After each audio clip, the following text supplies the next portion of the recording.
Hi there. So I have not posted in like 2 or 3 months, but I thought this would be a great video to post now because I've been collecting books for the past couple of months for this TBR, and so yeah, this TBR has the theme of Hispanic Heritage Month because it is Hispanic Heritage Month.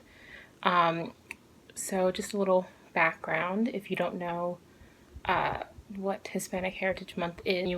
It is an annual celebration of Hispanic American history. So it goes from September 15th to October 15th, and if you're wondering why September 15th, what's the importance? Why not just make it the whole month of September? It is the Independence Day for several Central American, South American countries. One of those is Mexico, and then the time from September 15th to October 15th, it incorporates a lot of other Independence Days. So that's why the weird timing. And also the theme for this year's Hispanic Heritage Month is Hispanic figures in American history. I might be kind of abbreviating that, but it's Hispanic figures in American history. And so those are people like Cesar Chavez, Dolores Huerta, Sonia Sotomayor. So yeah, just celebrating them in this month. And also Hispanic culture as a whole. I'm going to be sharing my TBR for this whole month, and all of these books are either Hispanic authors, Hispanic main characters, some have both, and then I have 2 books that are entirely in Spanish because I'm trying to learn Spanish, and I thought that this would be a good way to accelerate my learning. I'm just going to give you a quick summary of each of the books, just super short. I'll probably do more when I do the wrap up, but I just wanted to kind of get this out there because I've already started reading because the month's already started. Yeah, and I'm sorry if the angle is weird, but this is my first time filming in my house at college, so I don't really know the whole setup yet. So the first book is Broken Beautiful Hearts by Cami Garcia, and I've already started this book, but it's and I've really been loving it so far. And it centers on Peyton, and Peyton is a star soccer player at her high school, but then she discovers this secret about her boyfriend, this deep dark secret, and when she confronts him, he pushes her down the stairs and she just wrecks her knee. So she's worried about her soccer career being over, possibly. She might lose her spot on the college team that she's applying for. And the worst part is that none of her friends, or almost none of her friends, believe her. And so she gets a lot of threats, which causes her mom to send her to go live in Tennessee with her uncle, so that she can recover and hopefully regain her spot and cope with the trauma. I've been really loving this book, and as I've been reading it so far, there's been a lot of really interesting characters, and I like the setup. And I read Cami Garcia's other book and called The Lovely Reckless, and I really enjoyed that one, so that's why I picked this one up and why I thought it was a good one to start with, because I already have read something from her, so I feel like it's starting it off on a good note.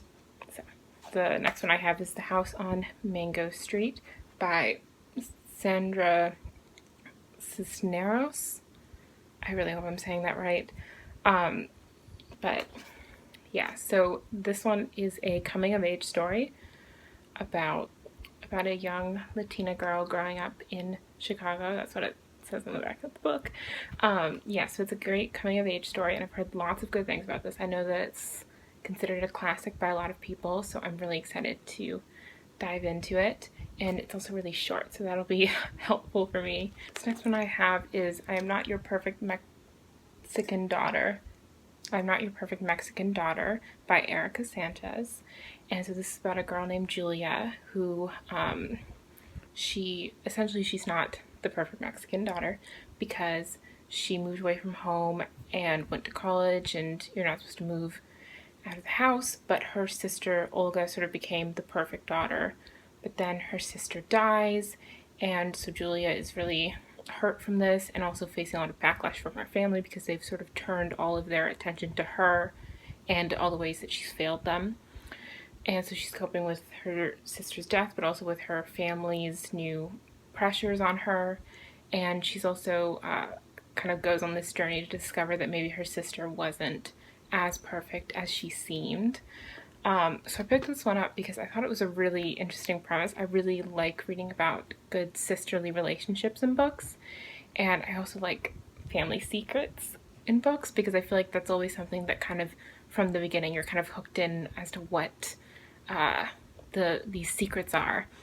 Unlike the past 3 books that I've mentioned, this one is adult and not young adult, because past 3 have been young adult, and almost all of my TBR is young adult.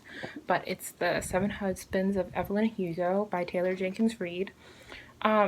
This one, I was debating whether or not to put this on my TBR because although it does have Hispanic characters, I was kind of iffy on it because I wasn't sure if it would really fit into the vibes that I had, because I have more like coming of age stories. And so, yeah, I wasn't sure if this would fit into it, but I've had this book for a while.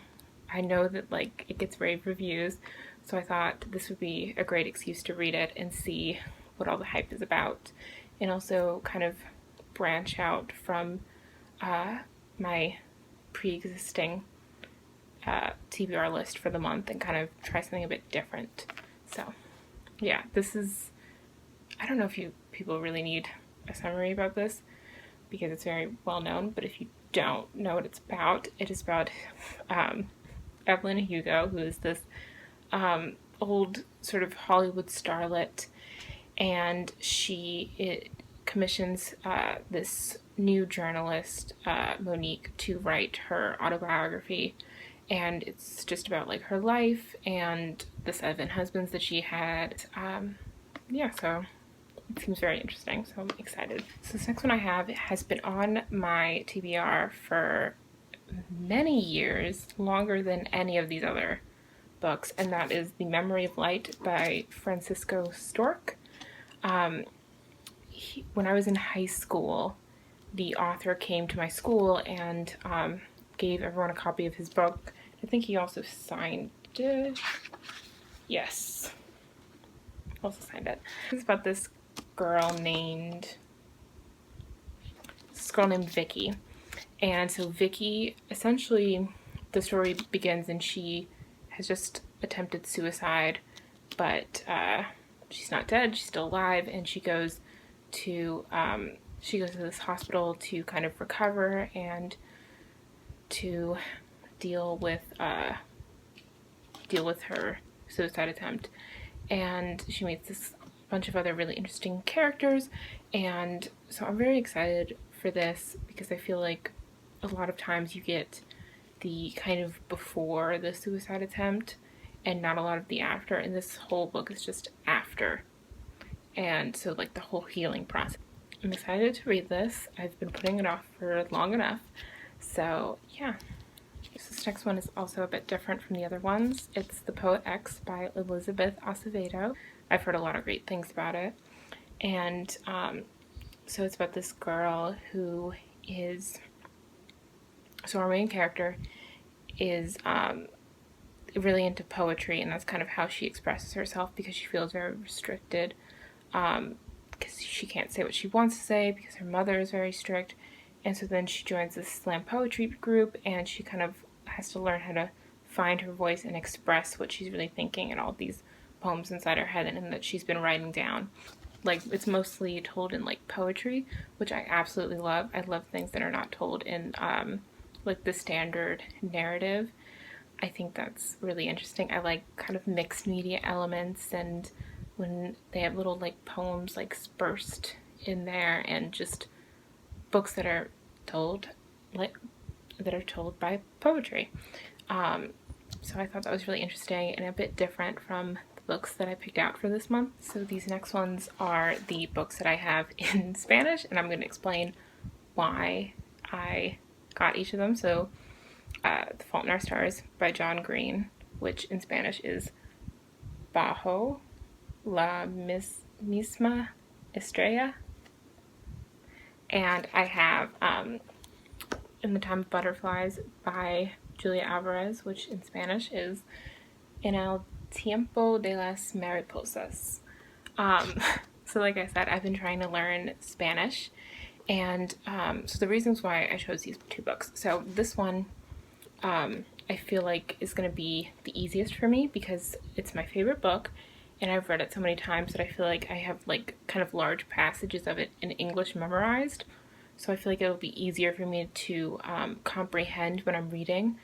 So I feel like this one will really, really be good for me to kind of start reading in Spanish because I know the story so well. And then this one is going to be a bit harder. I've read it once before in English when I was in high school, but still I don't really know how I'm going to do. So this is definitely going to be the most difficult one, but I'm hoping that since it's a challenge, it will just increase my Spanish learning abilities all that much more. So this one, I don't really feel like I need to say what it's about, but because I feel like this one's pretty well known. But if you don't know, it's about a girl who has lung cancer, and she essentially has this coming of age story and falls in love with a boy who also has cancer that she meets at a cancer support group. Yeah, this one is about the Maribel sisters who were big activists in their time in the Dominican Republic. It's kind of what would it be called? Kind of historical fiction, because it actually is based on a lot of fact, but the way that but obviously it's told from first person of each of the sisters, and as well as there's this other kind of character of the like narrator kind of character that comes in at I believe the beginning and I think the end. It's been a while since I've read this book, but yeah, so I'm really excited for this one, and this one has alternating perspectives, which is something that I also really like in books, and so very excited. So those are all the books that I have for my Hispanic Heritage Month TBR. So I don't really know if I'm going to be doing anything, any other videos between this and the wrap-up, but I think I might do just some vlogs of me trying to read in Spanish, just so I can kind of assess my own ability, because I feel like it would be good for me to have some footage of me kind of learning Spanish, and hopefully as I get more further along in learning, that I can look back on the footage and like see how far I've grown. Yeah, so you can like this video if you liked it, comment if you agree, just positivity, and subscribe if you want to, and yeah, I'll hopefully have more updates and maybe post more consistently, because yeah, we'll see. So yeah, bye.